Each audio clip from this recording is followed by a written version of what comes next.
in the boat, in your boat, to operate your lights. Well, Evinrude E-Tech is the only engine out there that you can do away with the generator. So you lose the extra weight in your boat. You can put another person with a generator set. And with me, it was always, where is my generator? Who's got it?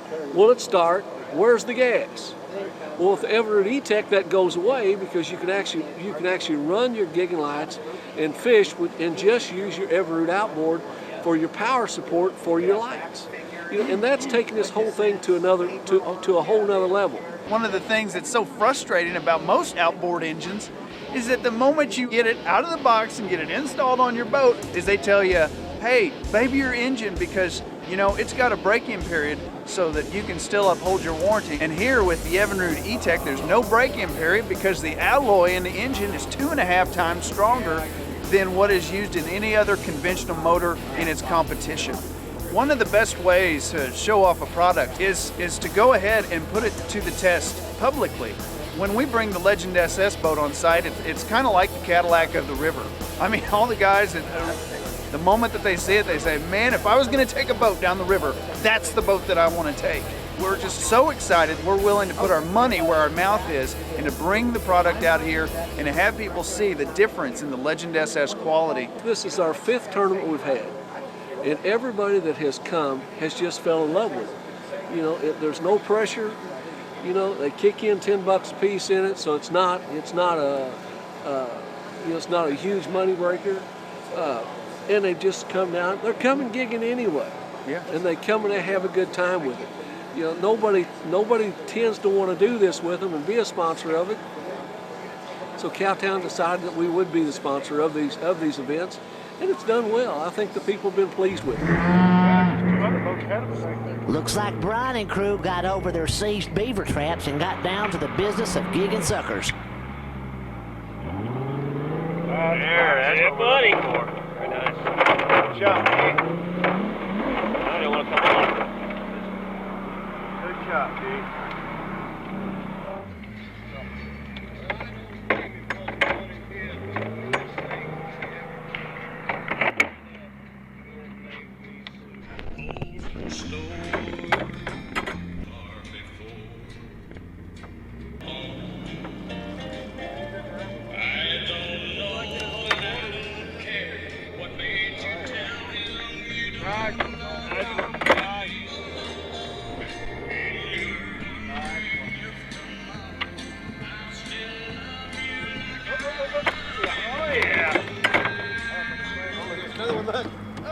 Got him on the run.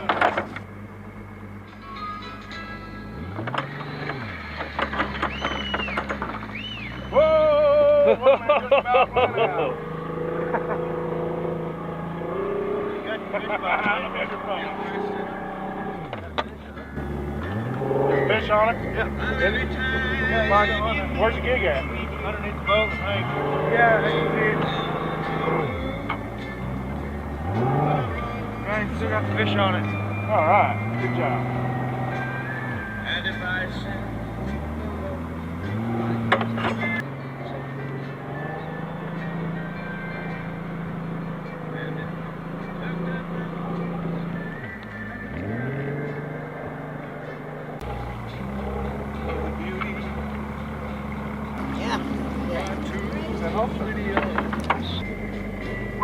well, I can feel my fingers again.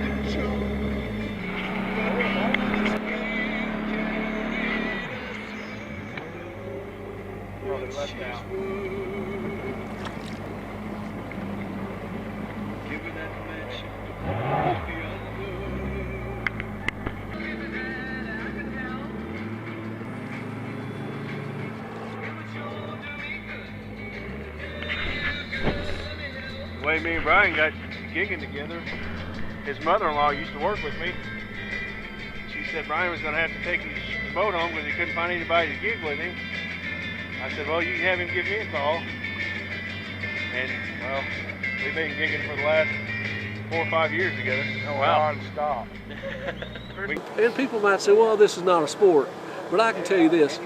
It takes a pretty good athlete to stand on the front of this boat, balance it with a pole in your hand with 3 or 4 prongs on the other end, and poke these fish and get them in the water. I mean, I've been doing this since I was a little boy, and I'm not by any means great at it. So to be able to do this, you do have to be an athlete. And to be able to stand in front of that boat for 30 minutes or an hour and do that. 27-degree temperatures, 30 degrees. It's all in the hand-eye coordination, like Rick said. It's all about following that fish, and you gotta put the two together. It's not about watching one and then getting down there. It's all got to come together, and that's what separates the good guys from the bad guys, the ones that break gigs and hit rocks, and the guys that are bringing the fish in the boat. It does, and you know when you mentioned the temperatures too, because that water off those gigs gets on the deck of these boats. So a lot of time you're standing up there on a solid sheet of ice, trying to gig these, and these fish can be elusive. You know, and the more they've been punched at, the spookier that they get. Oh yeah, it is. You know, and some of these guys will have 14, 16-foot gig pole with a 6 or 8 foot piece of rope on it, and they're throwing them like spears. You know, so I mean, it does, just like Jeff was saying, it does take a lot of hand-eye coordination, and it just comes from practice. The gig going through the water will spook the fish. You want to keep it back out of the light, keep the shadow off the fish, because when them fish see that shadow on the bottom, they'll move one side or the other. So you want to keep the gig out of the shadow until you get ready to get on that particular fish, and then get out there and just make that little short 4 to 6 inch jab. That's what gets you it ain't about the big old long Hail Mary what you see on the harpoons. That doesn't get it. That's just a lucky guy getting fish is what that is. But it's those guys that get down there with that 4 to 6 inch jab and it can get it down there the quickest. Ted Feeler and crew are just about at their 20 fish per person limit, so they're only hunting the big ones because 2-pounders won't cut it anymore. Good Lord, it's fucking fish here.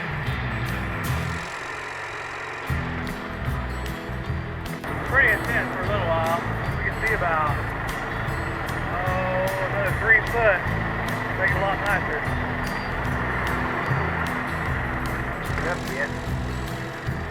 Thing of it is, you get 2 or 3 boats, you can run them out of that deep in water. That's not a bad one, Wayne. A little bigger than the rest of them. Actually, the last one actually was a little bigger.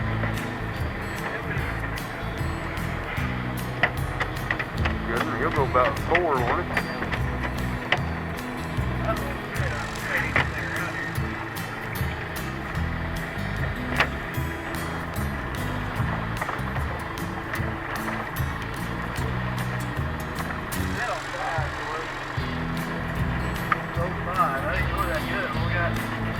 Above average.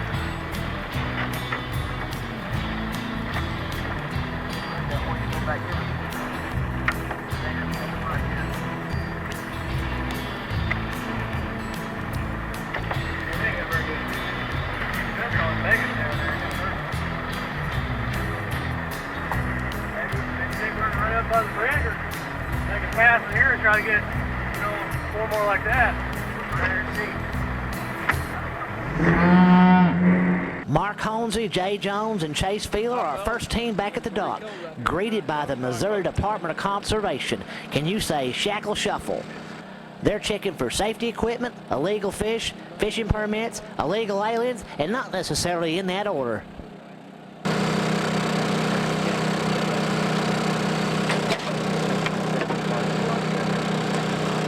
I've never seen as many large bass. You guys satisfied with the catch already? Very satisfied. We're in. We're done. We're going to load the boat and away.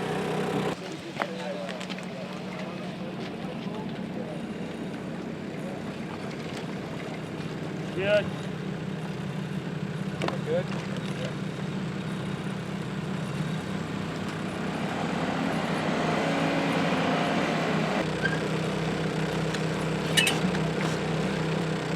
Pull up there and we'll weigh.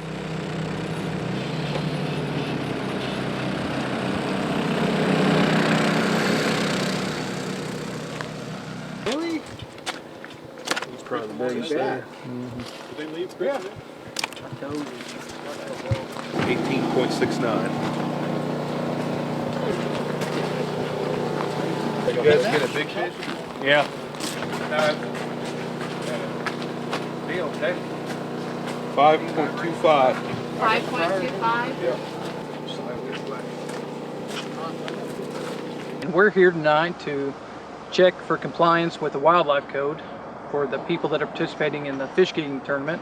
Some of the things that we're looking for from the participants is, one, we want to make sure that they have the proper permits in order to legally take fish, and also ensure that they're not taking any game fish. We want to ensure the safety of the participants, so we'll also be checking to make sure that they have the appropriate life jackets whenever they're out on the water. Safety is so important during these wintertime events whenever you're out on the water, because if you fall in, the water temperatures are so low that you want to ensure that hypothermia doesn't set in. It would be roughly 10 to 15 minutes before medical personnel could arrive on the scene. And then in addition, if there's an emergency out on the water, whether a boat hits a rock and starts to sink or turns over, it would be even longer before personnel could get to that person on the water. Hello. Hopefully the guys from Sullivan did good tonight. We did all right. We're going home with the limit. We'll be all right. Between the two of us, we got our 20 fish each in 1 hour. By 6 o'clock we was done. Hello, what's going on? You want a fishing permit? Yeah, fishing. Okay. Can I go up to the truck and grab it? It's in my wallet. Yeah, you I go grab it. It's right there in the parking lot. Yeah, go right in. Okay. Can I back down here too? That's Or fine. do you want me- okay. Yeah. I'll bring it with me in just 1 second.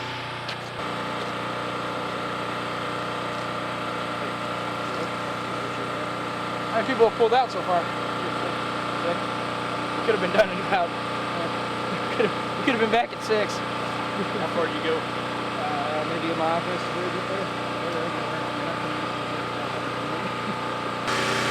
There's a lot of catfish down here. We don't have catfish like this running around. You don't see catfish. See a lot of good bass? There's a lot of bass down here too. You had to look. You couldn't just throw it because some of them had black tails. Go ahead, just pull them out.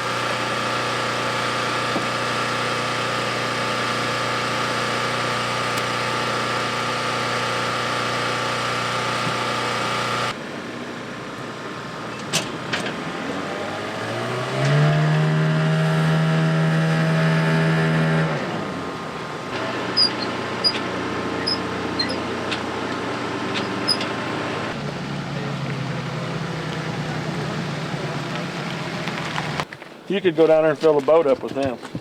Yeah, I told you they're there, wouldn't No way to catch, no way to for the biggest fish. biggest pools at 5. Yeah, the biggest saltwater is cow. 5. All right, we gotta go back. We got time. There you go. And we got down here just almost to the mouth of the Gasconade, where the little pond comes in the Gasconade there, and we crossed over a little log in the water. I said, raise the trolling motor up, Keith. I said, you're gonna hit that log. It's pretty shallow. Water was about probably 4 foot deep. I'd had a pair of hip waders on because we did a couple places we had to pull up there, to get the boat around and stuff. It was real shallow. And next thing I know, man, I'm in that boat just come to a sudden stop. Well, momentum's going to carry you forward, so I didn't want to trip over that light, so I just done a big bail, and jumped feet first, and got in water about my waist, and my feet hit the bottom of that river, and back in the boat I was, and barely got my socks wet. when it's that cold, it don't take long to get back in the boat. No, it doesn't. That's just part of the legacy of gigging in the Ozarks. Yeah. That's why we do it. That's right. For the stories, for the just the sportsmanship, for this right here, the fish fries. Yeah, because you can't see That's what's what you all do. back behind here. Back here, are a bunch of guys around the campfire, and they're frying the fish. That's what it's about. Making good stories, good That's memories. right. Yeah, when me and Jeff get old, we'll talk about this one day. Everyone's favorite part of the whole gigging experience is the weigh-in and fish fry. Sucker fish are full of tiny bones, and scoring the fish makes the bones palatable. Looks like these fellas have